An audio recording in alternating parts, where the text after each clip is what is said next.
Salut à tous les supporters de l'ASS, bienvenue une nouvelle fois sur la chaîne Nous sommes l'AS Saint-Etienne. Aujourd'hui du coup c'est la deuxième vidéo, c'est le premier avant-match qu'on va faire, l'avant-match de ce week-end, du coup le match du 13 avril 2025 entre l'AS Saint-Etienne et le Stade Brestois. Donc j'ai pris quelques petites notes, on va parler de ce match et de comment on le sent et de comment aussi on sent la fin de saison. Donc déjà il a fallu faire une petite analyse. Donc dans un premier temps on va comparer les deux équipes, donc on va parler respectivement de Saint-Etienne et de Brest assez rapidement pour pas que la vidéo non plus dure une éternité. Donc déjà ce qui va être important de regarder c'est la forme actuelle des deux équipes, donc on va refaire le bilan même si celui des Verts a priori on le connaît, voilà 17e place, 23 points, l'objectif aujourd'hui plus que jamais c'est le maintien, on le savait en début de saison, ça se confirme de plus en plus, de toute façon aujourd'hui vu notre position on peut pas dire autre chose, on peut pas être dans le déni, voilà on joue le maintien. Et ça va même être très compliqué, on reviendra dessus après. Donc 23 points, voilà, c'est vraiment très peu. On est quand même à 3 points de la place du barragiste et à 4 points de la 15e place qui n'est pas relégable. Mais cela dit, moi j'ai quand même envie de dire qu'on est plutôt à 4 points finalement de cette place de barragiste et à 5 points de la place de non relégable. Car quand on voit notre différence de but qu'on a par rapport aux équipes qui sont au-dessus, même qui sont en dessous, à part Montpellier, je ne les compte plus dans l'équation, on a quand même un goal average qui est très négatif et pour moi c'est comme si on avait directement une place en moins. Et je pense que c'est vraiment à prendre en compte ça pour la fin de saison. On n'est pas à 3 points de la place des barragistes, on est à 3 points et demi. Voilà, je pense qu'il faut plutôt le voir comme ça. Sur nos 5 derniers matchs, écoutez, c'est pas brillant, mais ça de toute façon, voilà, vous le savez depuis un petit moment. Une victoire, malgré tout, bon, c'est une victoire contre Montpellier, est-ce qu'on peut vraiment la compter? D'un point de vue mathématique, elle va compter. Maintenant, d'un point de vue symbole, elle sert un peu à rien cette victoire, j'ai envie de dire. Montpellier, voilà, ils ont déjà lâché, on sait déjà qu'ils seront en Ligue 2 l'année prochaine. Donc finalement, une victoire sur les 5 derniers matchs, mais c'est une victoire un peu, surtout qu'il y a eu des complications au match, voilà, il n'est pas allé à son terme suite au jet de fumigène des Ultras Montpelliérains. Finalement, cette victoire, elle ne nous apporte pas grand-chose au final. Elle nous apporte des points, mais pas de quoi se rassurer. Et c'est ça qui est très inquiétant, je trouve, dans la situation actuelle de Saint-Etienne. Surtout que les autres matchs, on est du coup sur 3 défaites, mais un match nul. Alors oui, il y a une défaite contre le PSG, je suis d'accord, mais 6 buts à 1 quand même. Et puis quand on voit ce qu'on était capable de produire en première mi-temps, enfin en tout cas dans les 30 premières minutes, c'est quand même très inquiétant. Et puis quand on voit surtout les buts qu'on a pris face à cette équipe parisienne, c'est quand même assez inquiétant défensivement. Bon après ça, encore une fois, on le répète, c'est des choses qu'on a déjà entendues, qu'on a déjà dit plusieurs fois. Et alors on a quand même fait un match nul, voilà, donc du coup ça fait 4 points sur les 5 derniers matchs pris. Mais encore une fois, le match nul, c'est contre un concurrent au maintien, c'est contre Le Havre. Moi, faire des matchs nuls contre Brest, contre Toulouse, ça me va, il n'y a pas de problème, c'est moyennement notre championnat. Mais contre Le Havre, c'est des matchs qu'il faut gagner. Et on n'a pas été capable de les gagner. Alors heureusement qu'on a quand même ces 3 points du match contre Montpellier. Ce que je retiens malgré tout sur ces 5 derniers matchs, c'est qu'il y a une défaite contre Nice. Nice qui est dans une situation compliquée avec ses supporters, mais sur le terrain, ça se passe plutôt bien, même s'ils ont perdu, il me semble, lors de la dernière journée. Il y a un match nul contre Le Havre, donc ça pour moi c'est une faute professionnelle de ne pas avoir gagné ce match. Il y a la victoire contre Montpellier, bon ça, voilà, on va la compter. Il y a la défaite contre Paris, on savait qu'on allait perdre de toute façon, enfin en tout cas qu'il y avait très peu d'espoir. On a perdu ce match, voilà, c'est comme ça. Maintenant, le dernier match contre Lens, moi j'ai envie de dire que c'était un match qu'on aurait dû, peut-être pas gagner, mais on aurait dû ramener au moins un point de ce déplacement à Lens. Même si, effectivement, c'est pas une mauvaise équipe, on l'a vu au match aller, ils nous ont vraiment mis en grosse difficulté. Pour moi, c'était vraiment un match où il fallait qu'on prenne au moins un point. Après, ce qu'il faut retenir aussi, c'est que sur le terrain, on n'a rien proposé, et ça c'est encore plus inquiétant. On ne reviendra pas sur le penalty de Cardona. Moi, à titre personnel, je ne lui en veux pas. Quand on voit à quel moment il est arrivé l'année dernière quand on était en Ligue 2 et qu'il a réussi à nous sauver. Alors il n'était pas tout seul bien sûr, mais il a été, on va dire, ce meneur d'hommes qui nous a emmenés à la Ligue 1. Moi personnellement après ça je ne lui en veux pas.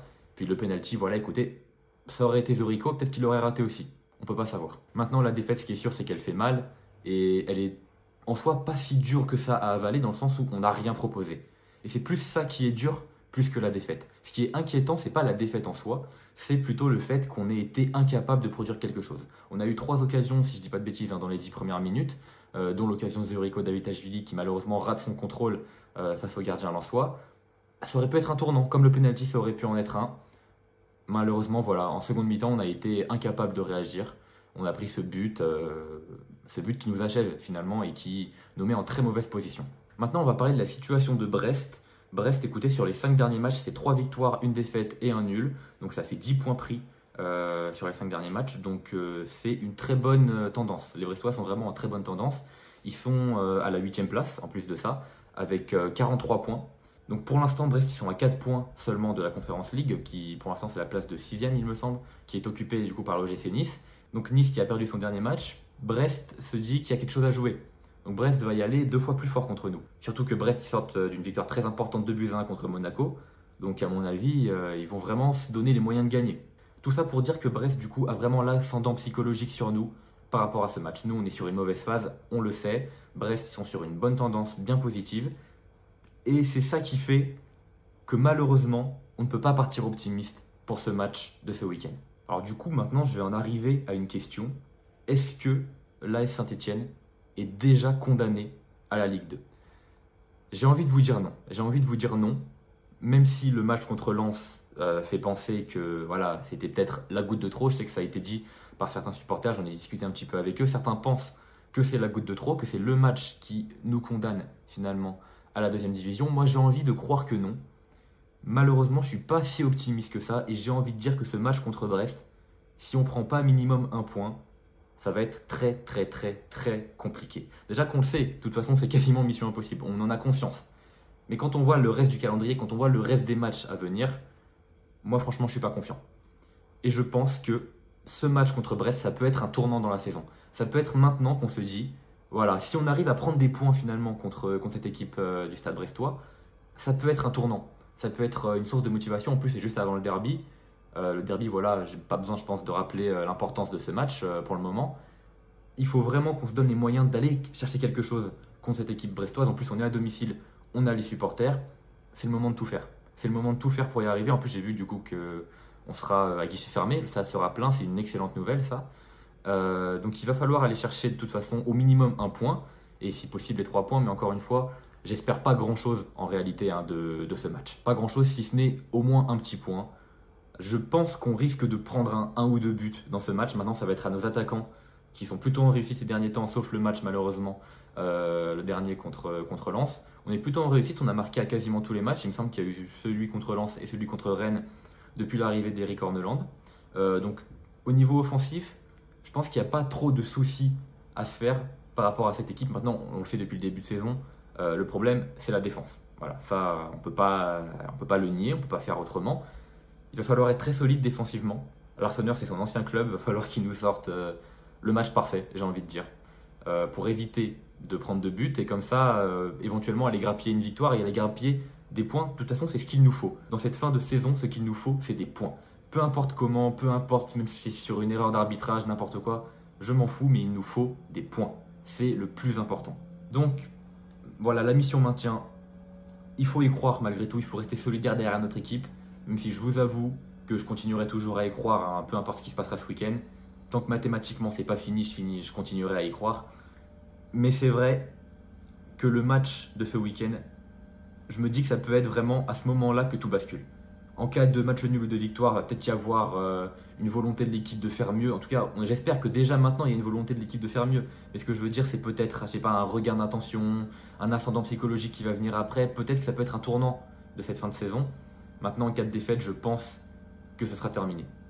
C'est mon avis, en tout cas, je serai toujours derrière Saint-Etienne, évidemment.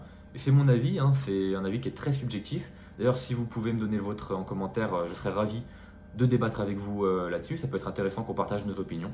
Au moment où je tourne cette vidéo, on est du coup le jeudi 10 mars. Donc pour l'instant, j'ai pas vu la conférence de presse d'Eric Orneland et du coup du joueur qui va également répondre aux questions.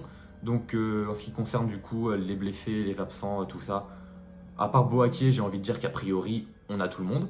Donc moi je pense, et ça c'est plutôt une mauvaise nouvelle, je pense, et je vais revenir dessus après, que Orneland ne va rien changer.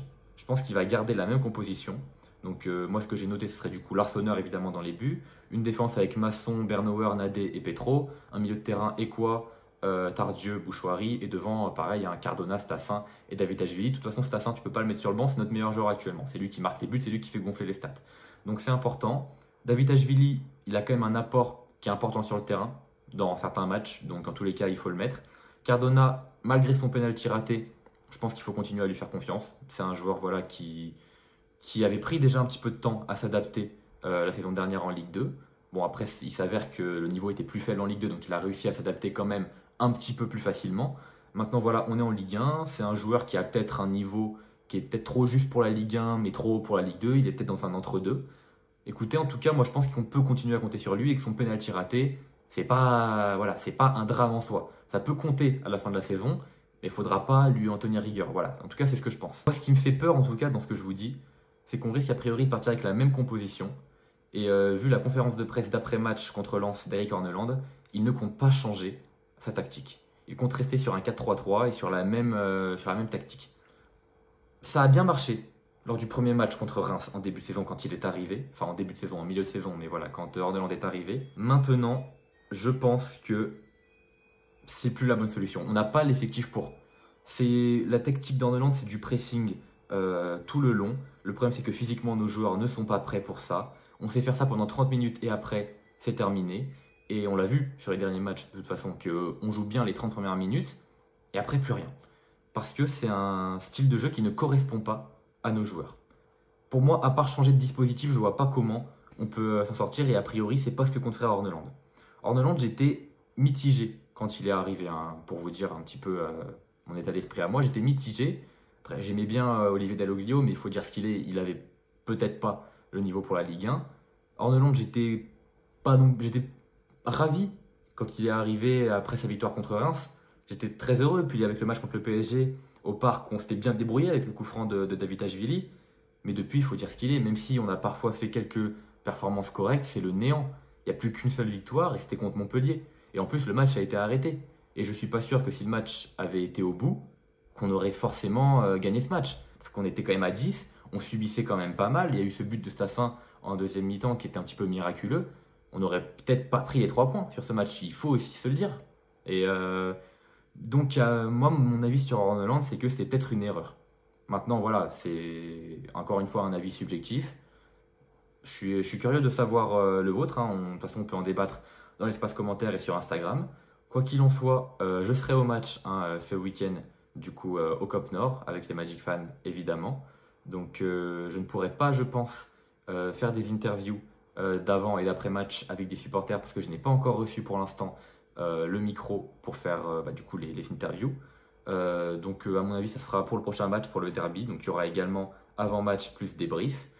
Voilà, j'espère qu'on va réussir à se mettre en confiance parce que ce match est très très important, on le sait, hein, le derby. De toute façon, le nombre de matchs qui restent, il me semble que c'est 6. Hein, il reste 6 matchs jusqu'à la fin de la saison. 6 finales. On n'a pas le choix. Il faut qu'on en gagne un maximum. Et on le sait. En parallèle, nos concurrents, du coup, j'ai noté leur match. Donc, il y aura Lens, du coup, Reims. Du coup, c'est Reims qui est notre concurrent.